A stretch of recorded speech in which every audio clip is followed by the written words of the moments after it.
بسم الله الرحمن الرحيم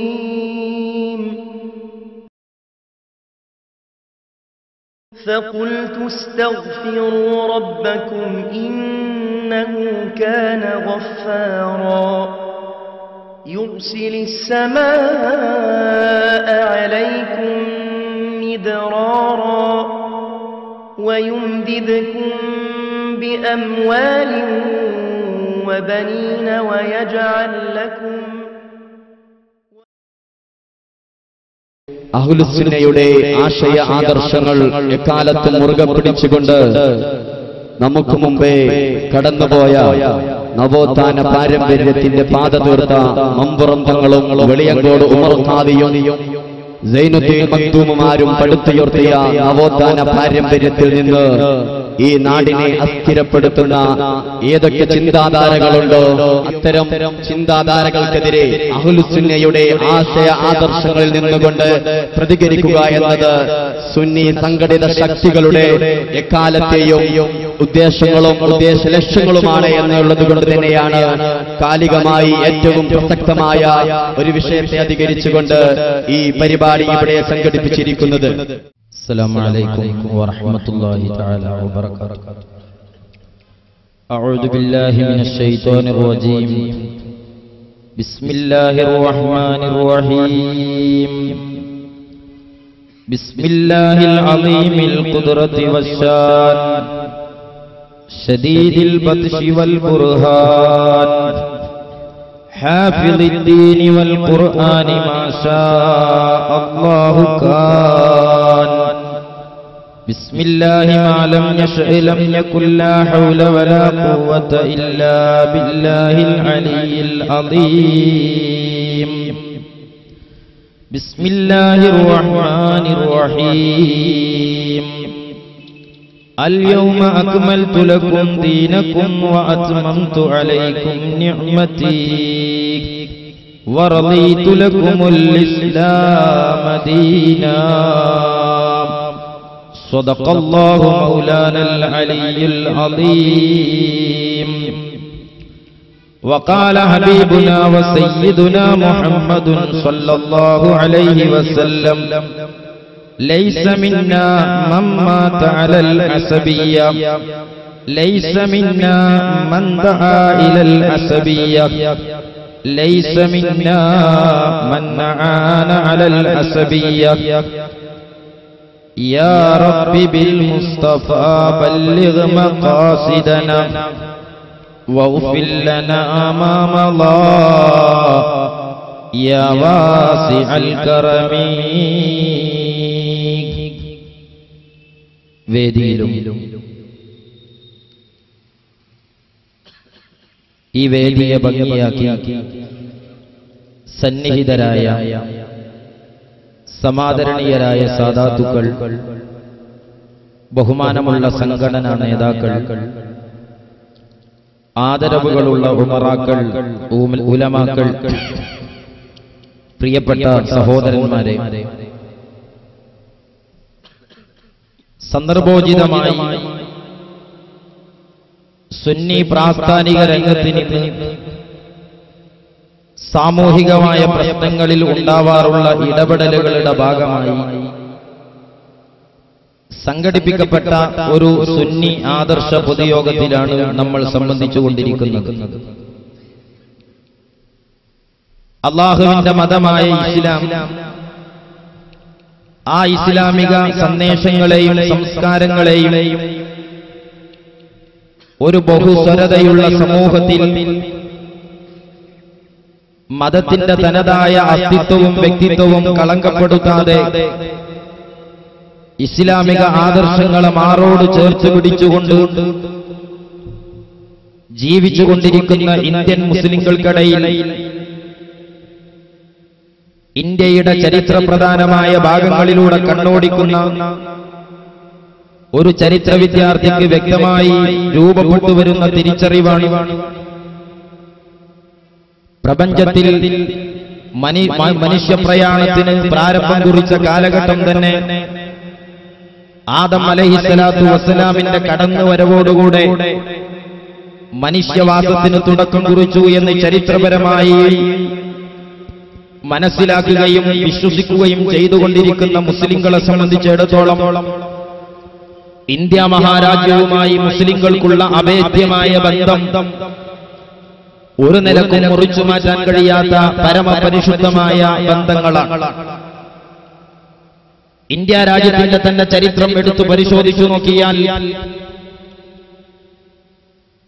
ചരിത്ര പ്രാധാന്യമുള്ള അനേകം ദശാസന്ധികളിലൂടെ കടന്നുവന്ന ഈ രാജ്യം ചില ഘട്ടങ്ങളിൽ ഹൈന്ദവ ഭരണകൂടങ്ങളുടെയും ചില സന്ദർഭങ്ങളിൽ മുസ്ലിം രാജാക്കന്മാരുടെയും ഭരണപ്രവർത്തനങ്ങൾക്ക് വിധേയപ്പെട്ടു കടന്നുപോയ ഇന്ത്യ രാജ്യം അനവധി നിരവധി മുഗൾ സാമ്രാജ്യത്വ ഭരണകൂടങ്ങളുടെ ഭരണത്തിലൂടെയും അതല്ലാത്ത ഭരണകൂടങ്ങളിലൂടെയും മാറി മാറി ഭരിക്കപ്പെടുകയും ഭരണീയരായി ഈ രാജ്യത്ത് ജനവാസം നിലനിൽക്കുകയും ചെയ്ത ഒരു രാഷ്ട്രം.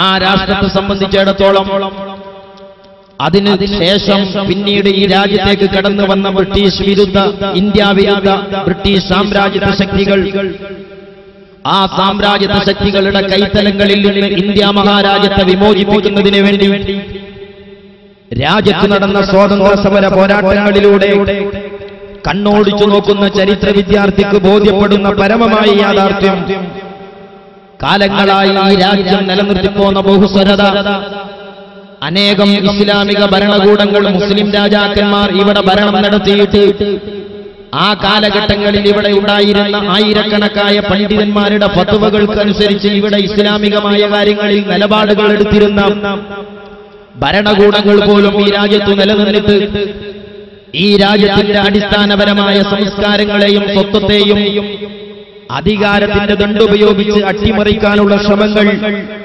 രാജ്യം ഭരിച്ച ഹൈന്ദവ ഭരണകൂടങ്ങളോ മുസ്ലിം ഭരണകൂടങ്ങളോ നടത്തിയില്ല എന്നതാണ് ലോകത്തിന്റെ നെറുകയിൽ ഏറ്റവും വലിയ മതേതര ജനാധിപത്യ രാജ്യമായി നിലകൊള്ളുന്ന ഇന്ത്യയുടെ ചരിത്രപരമായ പ്രസക്തി എന്ന് നമുക്ക് മനസ്സിലാക്കാൻ കഴിയും.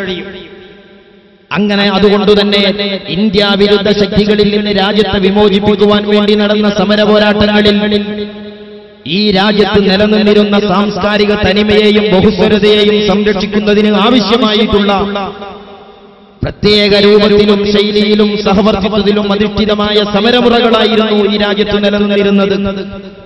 നമുക്കറിയാമല്ലോ, രാജ്യത്തിന് വേണ്ടിയുള്ള സ്വാതന്ത്ര്യ സമര പോരാട്ടങ്ങളെ എടുത്ത് പരിശോധിച്ചു നോക്കിയാൽ ഹിന്ദുവും മുസ്ലിമും ക്രൈസ്തവനും ഉൾപ്പെടെയുള്ള അനേകം ജനവിഭാഗങ്ങളുടെ ത്യാഗപൂർണമായ പ്രവർത്തനങ്ങളുടെയും സമരങ്ങളുടെയും ഭാഗമാണ് സൂര്യൻ അസ്തമിക്കാത്ത ബ്രിട്ടീഷ് സാമ്രാജ്യത്വ ശക്തികളിൽ നിന്ന് ഇന്ത്യ മഹാരാജ്യത്തിന്റെ വിമോചന വിപ്ലവം കയ്യേറ്റെടുക്കാൻ നമുക്ക് സാധിച്ചത് എന്ന് നമുക്കറിയാം. സ്വാതന്ത്ര്യാനന്തര ഭാരതത്തിന്റെ സൗകുമാര്യതയെക്കുറിച്ച് അല്ലാമ ഇഖ്ബാൽ ചരിത്രപരമായി പരിചയപ്പെടുത്തിയത് ഇന്ത്യ എന്ന് പറയുന്ന മഹത്തായ എന്റെ രാജ്യം വിവിധങ്ങളായ പുഷ്പങ്ങൾ പുഷ്കലമായി നിലനിൽക്കുന്ന പൂങ്കാവനമാണെന്നും ആ പൂങ്കാവനത്തിൽ പൂത്തുല്ലസിച്ചു നിൽക്കുന്ന പുഷ്പങ്ങളും ദളങ്ങളുമാണ് ഈ രാജ്യത്തെ ഹൈന്ദവനും ക്രൈസ്തവനും മതമുള്ളവനും മതമില്ലാത്തവനുമെന്ന് ഇന്ത്യ രാജ്യത്തിന്റെ ബഹുസ്വരതയെ സൗന്ദര്യവൽകൃതമായി കവിതയിലൂടെ ആലപിച്ച മഹാനായ അല്ലാമ ഇഖ്ബാൽ തത്തുല്യമായി കടന്നുപോയ സകലമാന ഭാരതീയരായ പൂർവിക നേതാക്കളും ചരിത്രപരമായി രാജ്യം എക്കാലത്തും ഉയർത്തിപ്പിടിച്ച അതിന്റെ ബഹുസ്വരതയെയും ജനാധിപത്യത്തെയും മതേതരത്വത്തെയും അധികാരത്തിലൂടെ കളങ്കപ്പെടുത്തുവാൻ തയ്യാറായില്ല എന്ന് നമുക്കറിയാം.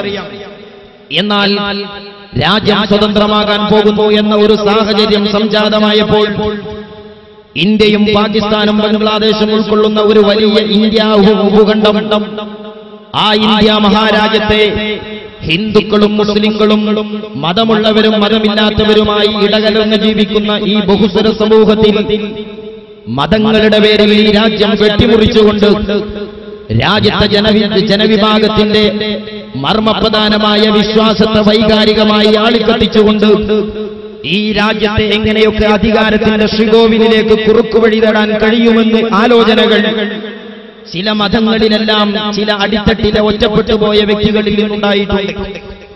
1940കളുടെ പരിസരങ്ങളിൽ ശക്തിയാർജിച്ചു വന്ന ഹിന്ദുത്വ ഫാസിസ്റ്റ് പ്രതിലോമ ശക്തികൾ, ആ സവർണ ജനവിഭാഗം ചിന്തിച്ചത് ഇന്ത്യ മഹാരാജ്യം സ്വതന്ത്രമായി കഴിഞ്ഞാൽ ഈ രാജ്യത്തിന്റെ കുഞ്ചിക സ്ഥാനങ്ങൾ കൈയടക്കി വെക്കാൻ അഭ്യസ്തവിദ്യരായ പ്രത്യുൽപ്പന്നമതികളായ ജനവിഭാഗത്തെ ആവശ്യമാണെന്നും രാജ്യത്തുള്ള വലിയ ഒരു ജനവിഭാഗം ബ്രിട്ടീഷുകാരന്റെ കലാലയങ്ങൾ പോലും ബഹിഷ്കരിച്ചുകൊണ്ട് സമരപോരാട്ടങ്ങളിൽ സജീവമായപ്പോൾ ആ പോരാട്ടങ്ങളുടെ പരിണിതിയായി രാജ്യം സ്വതന്ത്രമായാൽ ബ്രിട്ടീഷുകാരൻ കൈയൊഴിഞ്ഞു പോകുന്ന അധികാര കേന്ദ്രങ്ങളിലേക്ക് അവന്റെ കലാലയങ്ങളിൽ നിന്ന് വിദ്യ പഠിച്ചവരെ റിക്രൂട്ട്മെന്റ് ചെയ്യുന്നതിന് വേണ്ടി ഹൈന്ദവ വർഗീയ ഫാസിസ്റ്റ് ശക്തികൾ അജണ്ടകൾ ഉണ്ടാക്കുകയും അതോടൊപ്പം തന്നെ സ്വതന്ത്രാനന്തര ഭാരതത്തിലെ ഈ പ്രധാനപ്പെട്ട ജനവിഭാഗമായ ഹിന്ദു ജനവിഭാഗം, ആ ഹിന്ദു ജനവിഭാഗത്തിന്റെ വിശ്വാസങ്ങളെ വൈകാരികമായി ആളിക്കത്തിച്ച്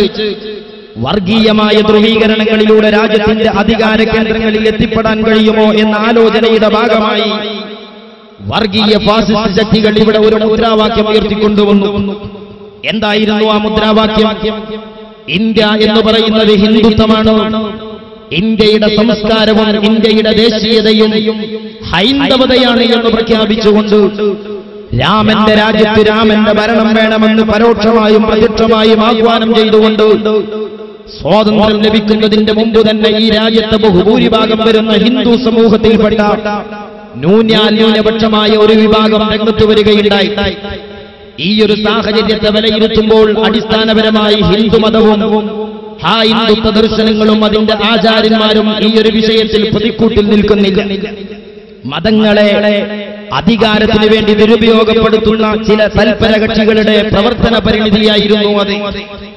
കാരണം ഹിന്ദുത്വം എന്ന് പറയുന്നത് യമുനാ നദിയുടെ തീരത്ത് സ്നേഹം പങ്കിടുന്ന ക്രൗഞ്ചമിഥുന പക്ഷികളെ അമ്പേരി വീഴ്ത്താൻ ശ്രമിക്കുന്ന കാട്ടാളന്റെ കൈപിടിച്ച് മാനിഷാദ പാടിയ മഹർഷിമാരുടെയും മുനിമാരുടെയും മഹനീയ ദർശനങ്ങളെ കൊണ്ട് ഉയരെടുത്ത ഹൈന്ദവത ഈ രാജ്യത്തെ ക്രൈസ്തവന്റെയും മുസൽമാന്റെയും മാറിടം വിളർത്തി ആ മാറിടത്തിൽ നിന്നൊലിച്ചിറങ്ങുന്ന രക്തത്തുള്ളികളെ കൊണ്ട് രാമമന്ത്രങ്ങൾ എഴുതി വെക്കുവാൻ പ്രചോദനം നൽകുന്നില്ല എന്ന് മുസ്ലിങ്ങൾക്കറിയാം. പക്ഷേ അവിടെ സംഭവിച്ചത് ബഹുഭൂരിഭാഗം വരുന്ന ഹിന്ദു സമൂഹത്തെ വിശ്വാസത്തിലൂടെ പ്രക്ഷുബ്ധതയിലേക്ക് കൊണ്ടുപോയി ഭൂരിപക്ഷമാകുന്ന ഹിന്ദുത്വത്തിന്റെ കയ്യടി വാങ്ങി അധികാരത്തിലെത്താനുള്ള ശ്രമമായിരുന്നു. ഇന്ത്യയുടെ കഴിഞ്ഞകാല ചരിത്രത്തെ പരിരക്ഷിച്ചുകൊണ്ട് ഈ രാജ്യത്തെ ഹിന്ദു സമൂഹം തന്നെ ആ വർഗീയ സംരംഭങ്ങളെ ഒറ്റക്കെട്ടായി എതിർക്കുകയുണ്ടായി. എന്നാൽ ഈ വിഷയത്തിൽ ഹിന്ദുത്വത്തിലെ ഒരു വിഭാഗത്തെ മാത്രം കുറ്റപ്പെടുത്താൻ ഞങ്ങൾ ആളുകളല്ല. 1940കളുടെ അതേ കാലയളവിൽ ഒരു ഭാഗത്ത് ഇന്ത്യ എന്ന് പറയുന്നത് ഹിന്ദുത്വമാണ്, അതുപോലെ ഇന്ത്യൻ ദേശീയത എന്ന് പറയുന്നത് ഹൈന്ദവ ദേശീയതയാണ് എന്ന് പ്രഖ്യാപിച്ച് ഇന്ത്യയെ ഹിന്ദുത്വവൽക്കരിക്കുവാൻ കടന്നുവന്ന അതേ ശൈലിക്കു സമാനമായി 1940കളിൽ ഇന്ത്യൻ ജമാഅത്തെ ഇസ്ലാമി എന്ന് പറയുന്ന പ്രസ്ഥാനം രൂപം കൊള്ളുകയാണ്. എന്തായിരുന്നു ഇന്ത്യൻ ജമാഅത്തെ ഇസ്ലാമി? ഒരു ബഹുസ്വര രാജ്യത്തെ ജനതയോട് ആഹ്വാനം ചെയ്തത് എന്തായിരുന്നു? 1946ലാണ് ഇന്ത്യൻ ജമാഅത്തെ ഇസ്ലാമി രൂപം കൊണ്ടത്. ആമുഖമായി തന്നെ ഞാൻ സൂചിപ്പിക്കുന്നു, പഴയകാല ജമാഅത്തെ ഇസ്ലാമിയുടെ അടിവേരുകളിലേക്ക് ജനങ്ങളുടെ ശ്രദ്ധ ക്ഷണിക്കുമ്പോൾ അഭിനവ വികസനത്തിന്റെ പൊങ്ങച്ചങ്ങളുമായി പൊതുജനമധ്യത്തിൽ കപടവേഷം കെട്ടുന്ന ആധുനിക സോളിഡാരിറ്റിക്കാരൻ അവൻ അവകാശപ്പെടുന്നത് പഴയകാല ജമാഅത്തുമായി ഞങ്ങൾക്ക് ബന്ധമില്ല എന്ന. ജമാഅത്തെ ഇസ്ലാമിയുടെ നൂറുകണക്കായ പുസ്തകശാലകളിൽ അബുല്ലാല മൗദൂദിയുടെ ഉറുദു പുസ്തകങ്ങളുടെ ധാരാളം പരിഭാഷകൾ ഇന്നും അടിച്ചിറക്കിക്കൊണ്ടിരിക്കുന്ന ജമാഅത്തെ ഇസ്ലാമിക്കാരൻ, ആ ജമാഅത്തുകാരന്റെ സംസ്ഥാന അമീർ ഒരു പുതിയ രാഷ്ട്രീയ പ്രവേശനത്തിന് വേണ്ടി പത്രസമ്മേളനം വിളിക്കുന്ന സന്ദർഭത്തിൽ പത്രക്കാരുടെ ചോദ്യശരങ്ങളോട് അമീർ പ്രതികരിക്കുന്നത് ഏതാണ് ആ മൗദൂദി, എവിടെയാണ് അയാൾ ജനിച്ചത് എന്ന. പഴയകാല ജമാഅത്തെ ഇസ്ലാമി 1941 മൗദൂദിയുടെ നിഷേധാത്മകമായ നിലപാടിൽ നിന്ന് രൂപം കൊണ്ട ജമാഅത്തെ ഇസ്ലാമി 2010 പരിസരങ്ങളിൽ പ്ലാച്ചിമടയിലെ മൈലമ്മയിൽ പര്യവസാനിപ്പിച്ചപ്പോൾ ജമാഅത്തെ ഇസ്ലാമിയെ സോളിഡാരിറ്റിയായി പരിണാമത്തിന് വിധേയമാക്കിയപ്പോൾ ആധുനിക സോളിഡാരിറ്റിക്കാർ മറന്നുപോയ ചില വസ്തുതകൾ കഴിഞ്ഞ കാലങ്ങളിൽ മതത്തിന്റെ പേരിൽ വഞ്ചനാത്മകമായ ശൈലിയിലൂടെ ഈ രാജ്യത്തെ ബഹുഭൂരിഭാഗം വരുന്ന മുസ്ലിങ്ങൾ രാജ്യസ്നേഹത്തെ മാറോട് ചേർത്ത് പിടിച്ചതിന്റെ പേരിൽ അവരെല്ലാം ഇസ്ലാമിൽ നിന്ന് പുറത്തുപോയി എന്ന പൊങ്ങച്ചം പറഞ്ഞു കടന്നു വന്ന ജമാഅത്തെ ഇസ്ലാമി അവരുടെ കപടവേഷത്തിന്റെ മുമ്പിൽ പ്രബുദ്ധ സമൂഹം അവരെ വിചാരണ ചെയ്യുകയില്ല എന്ന് ആരെങ്കിലും ചിന്തിച്ചിട്ടുണ്ടെങ്കിൽ നിങ്ങൾ വിഡ്ഢികളുടെ സ്വർഗത്തിലാണ് എന്ന് ആമുഖമായി സൂചിപ്പിക്കുകയാണ്. എന്റെ കയ്യിലുള്ളത് ജമാഅത്തെ ഇസ്ലാമിയുടെ പ്രബോധനത്തിന്റെ 50ാം വാർഷിക പതിപ്പിൽ ജമാഅത്തെ ഇസ്ലാമിയുടെ വ്യക്തമായ അടിത്തറയെ അനാവരണം ചെയ്യുന്ന ലേഖനമാണ്. ജമാഅത്തെ ഇസ്ലാമി അഭിവക്ത ഇന്ത്യയിൽ എന്ന ലേഖനം. ആ ലേഖനത്തിൽ ഇന്ന് കേരളത്തിൽ നിലനിൽക്കുന്ന ജമാഅത്തെ ഇസ്ലാമിയുടെ അടിവേര് എവിടെയാണെന്ന് പരിചയപ്പെടുത്തുന്നുണ്ട്. 1950 വർഷം മുമ്പ്, അഥവാ ഈ പുസ്തകം ഇറക്കുന്ന കാലമാണ്. അന്ന് 50 വർഷം മുമ്പ് 1941 ആഗസ്റ്റ് 26-ന് ജമാഅത്തെ ഇസ്ലാമി നിലവിൽ വന്നു. ഔലിയാക്കളുടെയും സ്വാലിഹീങ്ങളുടെയും ഉലമാക്കളുടെയും പരിശുദ്ധമായ പ്രബോധനം കൊണ്ട് പുഷ്കലമായ ഇന്ത്യ മഹാരാജ്യത്തെ ഇസ്ലാമിക പ്രബോധന രംഗത്ത് ജമാഅത്തെ ഇസ്ലാമി എന്ന് പറയുന്ന ഒരു പുതിയ ധ്രുവീകരണത്തിന് അബുൽ മൗദൂദി തുടക്കം കുറിക്കുമ്പോൾ സ്വാഭാവികമായും ഒരു പുതിയ പ്രസ്ഥാനത്തിന് പുതിയ അജണ്ടകൾ ഉണ്ടാകും, പുതിയ ലക്ഷ്യങ്ങളുണ്ടാകും. ആ ലക്ഷ്യങ്ങൾ എന്തായിരുന്നു എന്ന് അതേ